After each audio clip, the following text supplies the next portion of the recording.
Hey everybody. Hmm. I wanted to jump on today and just do a live. It's been a little bit of a while since I've been doing that. And today's my sister's birthday. And I wanted to wish her a happy birthday and just say happy birthday. It was really interesting. So she passed away like 3 years ago. And it it's funny how synchronicities work. It was like today's her birthday, and I was doing a podcast. I was a guest on a podcast, and we were talking about little hinges that move big doors. And the title of this I put on it shorter than you think. That's a little bit of clickbait. They'll get you guys to watch. Uh, and when I say you guys, I mean you guys. But it's just kind of talking about life, and I don't want to get all like crazy on it. But uh, I was thinking about my sister. My sister passed away. She was 59 years old, and the last 10 years of her life weren't really great. She was just she was always sick with something. She just could kind of floundered around, and she didn't really go out and she was a great person. She had a great heart. She wanted to do so much, but she just didn't have the gumption inside to get out and really do anything. And then when she finally had come down, and they, she had cancer. She had some colon cancer and heart disease and a whole bunch of other things. And they said there's nothing we can really do. And she wasn't really good enough shape or strong enough or anything else to go out and actually try to do any healing. So you imagine that, like, towards the end of it, she's saying, if I only had this much more time, then I would travel more, and I would go out and hang out with your kids more, and I just want to get out there, and I want to hang out. I want to see the beach again. And then she started to appreciate all the little things that she hadn't done. And that was interesting because I was doing a podcast earlier today, and I was talking about the exact same things. It was the Healthy Habits podcast, and they were asking me about, what are the biggest game changers that you have? And I said, mostly it's the little things. We have the foundations of health that I talk about a lot. I know Glenn Depke talks a lot about those as well. And that's making sure that we're eating, we're sleeping, we're breathing, we're pooping, and we're peeing, and we have stress reduction, and we move, and we just the foundations. We get some sunshine. Ugh, I can't even pronounce it. Sunshine on us at times, so that we can get those things that we need. Those are the basic things of life. So when I was talking about it, it was reminding me. It just seems like all these synchronicities were coming up. I had a patient who was having some cognitive issues going on. Didn't really move a lot. Smoked. He drank. Just kind of normal older guy stuff. And one of the biggest things that we've seen with cognitive issues is mineral deficiencies. And little hinges swing big doors, and these little minerals that are literally as cheap as dirt um, can have a profound effect on not only your cognition but your metabolism and everything else. It's these little things that we don't think about. And I was saying, they said this is one of the main things that you get, because I had this other patient that had come in, and he just didn't like taking them. He said, "Well, these are really good for you. These can be a game changer for your condition, and you can start, thinking again and moving a little faster. People are not going to have to repeat themselves. You're going to remember things better, um, and all you got to do is literally take this little liquid stuff in water, and no, it doesn't taste great, but it's not so disgusting that you have to do it. Just didn't feel like it. Just didn't it. I guess the juice wasn't worth the squeeze. And I see things like that all the time. I'll ask people. I said, "Well, just go out." I said, "You don't have to go out and run a triathlon." I said, "But maybe you should go out and just move a little. Get out in nature. Go and look around." And still people don't do that. And again, so that was the patient. Then I had one of my staff was asking me about kind of preventing cancer. She was just having a scare that she had a relative that was going through cancer. And I said, she goes, well, how do people get over that? And I said, you got to be moved to you've got to want to live more than the obstacle. You got to be bigger than your obstacle. And she was going, what do you mean? I said, because most of the people, not all the people, because it's a very varied um, condition that goes off, but like cancers and chronic diseases, they're usually done due to lifestyle, and not just like, a little, but long-term lifestyle issues that are going on.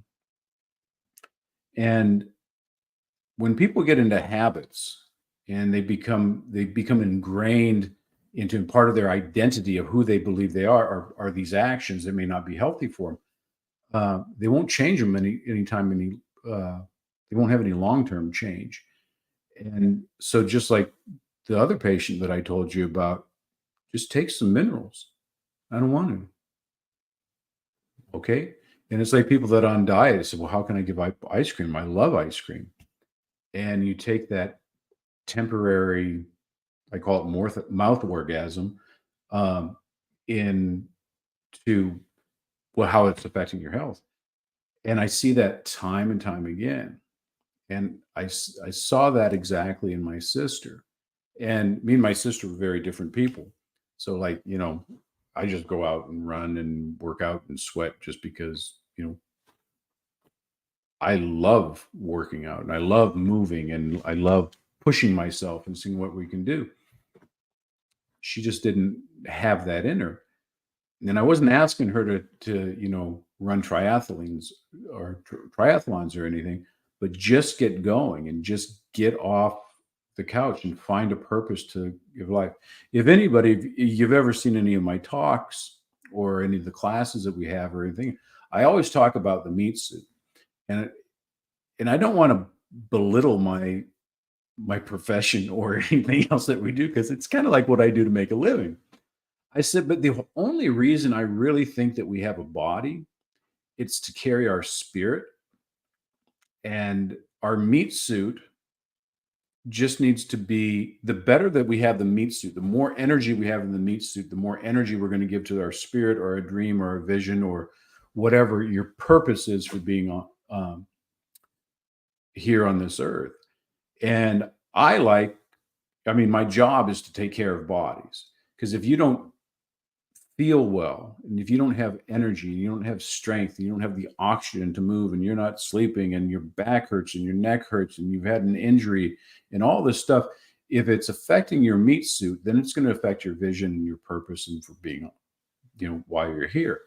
And the challenge that I have, if some of you are patients, um, you'll know that at the end, I'll do a pretty thorough history. I want to know exactly what you are, what you had, where you've come from, what other symptoms you're having, what other signs you have. And so this is how doctors make their diagnosis and their treatment plan, is that we want to get on here and we want to, we make a decision on how we're going to examine you. And based on the examination, we're going to find findings, and that's what we're going to fix. That's doctoring in a nutshell. Um, the more knowledge base you have, the more questions you ask, the more little pieces of the puzzle you can put together. And the more wrong with your body or things that aren't functioning as well as they should, that's where you run into problems. And I'll tell you, the people that get the best out of their healthcare are the people that have a reason to go off and get better. And as I was saying before, I said, I always go through that. And I said, okay, so what are you doing here? Why are you here today? And they're going to say, well, I just told you, idiot. My back hurts, my neck hurts, my stomach I'm crapping my pants. My eye fell out of the socket, whatever they told me. I said, no, I said, that's why, that's what I said, but what is this stopping you from doing? And they just kind of look at me like, well, that's a weird question. But for any long-term results, we want to have a stick and we want to have a carrot. We want something that we're going to run away from: pain, discomfort, anxiety, something that we don't want. We want to get away from. But as soon as you start getting away from just far enough, then um, there's really no motivator. It's just like, okay, it doesn't hurt anymore. I'm back to Matt. And if Matt is all right for you, then you're pretty much done. There's no reason to go any further. But if you have this wonderful meat suit and you actually inside that meat suit, you have a dream and you have a vision, you have something that you want to get done, then we dangle that carrot in front of you and say, here's the world's biggest quilt that you have to build. Here's the cure for cancer. Here's swimming across the Nile or whatever. And it really doesn't matter what your purpose is because it's yours. And I kind of believe everybody has their own genius that's just kind of like set into them. Uh, and once you get that, you can take yourself from, I feel terrible, I don't want anything. You start warming up, you start building momentum. And with that momentum will get you going. And then you can start to see that carrot. And once you start to see that carrot and you can visualize, you can feel that stuff. What's it like to be living with that carrot, chasing that dream? We always going off on and talking about, the Bible said, without a vision, people will perish. In personal development, we're going to be talking about, visualize your outcome, feel that outcome like it's here, because we're more spirit and energy than we are meat.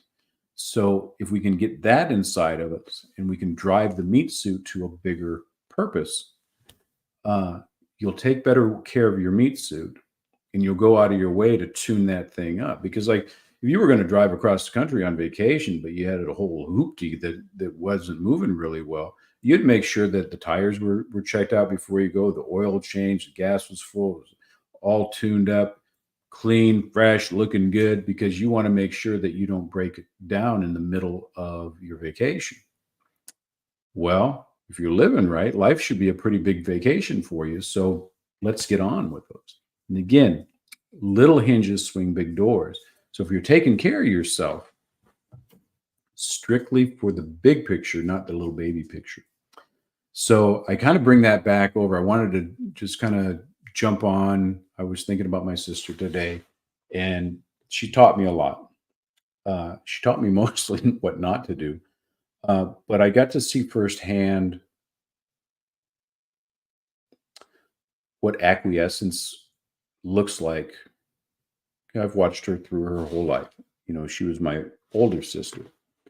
And I just kind of watched, and there was really nothing. If you asked her about her high points in her life, might be a party here or there or something else, but I never really saw a lot of joy out of her. And the older she got and the sicker that she got, and it wasn't even sick at first. It was just she just didn't have the energy. She didn't feel like going up.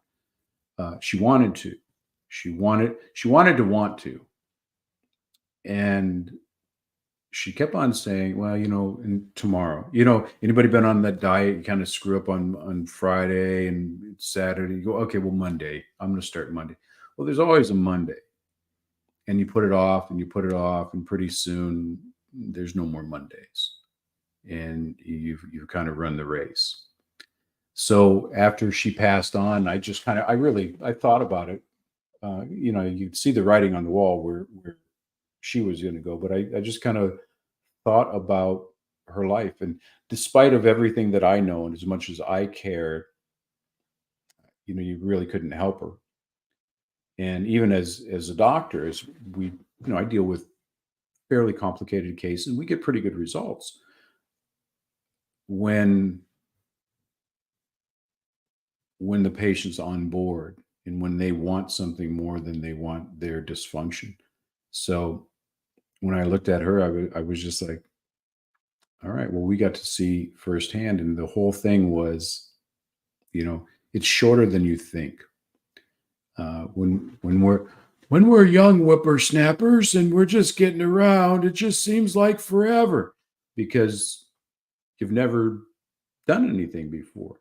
But you throw a couple decades in there and you start to get some experience in life, and it starts to get shorter.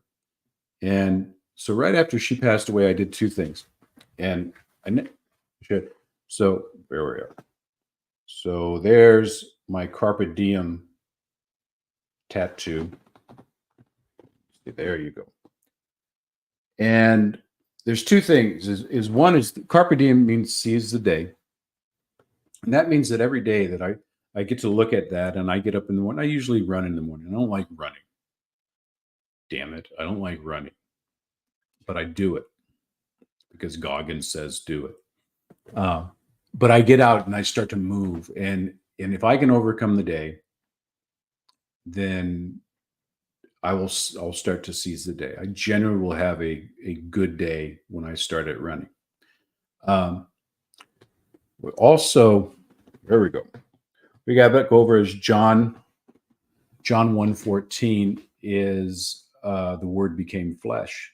Is that when we speak into us, when we have something to say, when there's something in us, if you speak it, you visualize it, that's when it'll start to happen. We start the process. The word became flesh and dwelt amongst us. And the last one is Philippians 4:13, which is I can do all things through Christ who strengthens me. Christ, Buddha, universe, whoever you think of it, but there's something great out there for us. And if we have faith in that, and if we start with seizing the day, speaking what we want, start moving and get it going, life is good. And then I went back over and I did Memento Mori. And the Luke 9:23 is to pick up your cross daily and move it. That means like life sucks sometimes, but if you're going to be like a little wuss, and just because something's hard, and just because you don't want to take the minerals because they don't taste like a mouth orgasm, and you're just not all sweet and happy. Think about all the snowflakes right around now that they don't want to do anything. Nobody wants to work. I mean, work ethic and pride in work doesn't even hardly exist anymore. But if you pick up your cross and you know what your cross is, and your cross is the obstacle that you're going to kick its ass on in order to get what you want, going through that. And as we get back down there, and then the Genesis 3:19, another motivational speak, is that you started at dust and you're going to end in dust, so don't worry about it. And then the whole thing, Memento Mori, there you go, is for those that you don't know, it means remember you're going to die. So you can sit around and do nothing, have no impact. You can sit in your house and be surrounded by your horde, and you can watch Matlock and Jeopardy, and you can binge watch old Get Smart videos, and you can have a completely content life. But I don't think we're here for that. I think there's a reason that there's a vision or a dream or an interest that you have that you want to explore, and I think that was given to you. But you don't have to chase it. You don't have to do anything. You can just stay in there and just kind of go from mouth orgasm to foot massage to whatever brings you happiness in the moment. But remember that you're going to die. And I just personally think that it would be a shame to die without you ever living. So life is shorter than you think. And this live here really wasn't for anybody in particular except myself. But I was thinking about my sister, and I was thinking about the patients that I've had, and I've seen it more and more that health is not even health. Health is such a crappy little word because there's really not a definition of it, but just vitality. I was at Willie Nelson. I took Amelia, my oldest daughter, to see Willie Nelson, and I needed her to see the legends. And half of me, halfway through that, because we saw Willie Nelson, which was on Saturday, which was 4:20. So we were seeing Willie Nelson on 420. So you imagine the weed that was going around that place. Now, I'm not a partaker in the devil's weed uh, or whatever. I don't have a problem with it. I'm just not a smoker, and it's just not my thing. But makes concerts smell good and interesting. But I was watching the crowd, and there was a crowd, and they were moving around, and they're doing. And I was just, and only a chiropractor is going to really watch this, but these people could not move up simple stairs. They were slower than all piss. Oh my God, these slow people in front of me. And they were unstable. And this was before they're smoking weed and before they're drunk. I mean, a big, large percentage of people, they were unstable, like in their own skin. And this is just a God given right. Thank God that we aren't in a tribe anymore. And we had to rely on these people to hunt for the rest of us because it was just sad, but it was just little things. And it wasn't one or two. It was a pretty good majority of the group. I mean, granted, guess who's going to see Willie Nelson? Old guys, and they grab their daughters and sons to go see him, but they're not that old, and we should still have some life and some vitality left back in us. So, moral of the story is, I miss my sister. I didn't like her very much, but I did love her. Um, and I do miss her. And if I could go back out and change anything in her life, I would. But maybe this yammering that I'm going through is going to just kind of hit home with somebody somewhere that maybe you go, yeah, maybe I should do some stuff. Maybe that life is short and we should get off and do something. Make a splash. Memento mori. Even if you get all you screw up stuff, nobody's going to care because we're all going to be dead soon. So make life worth living. Go out and get yourself, and I'll catch you next time. Peace. Peace out.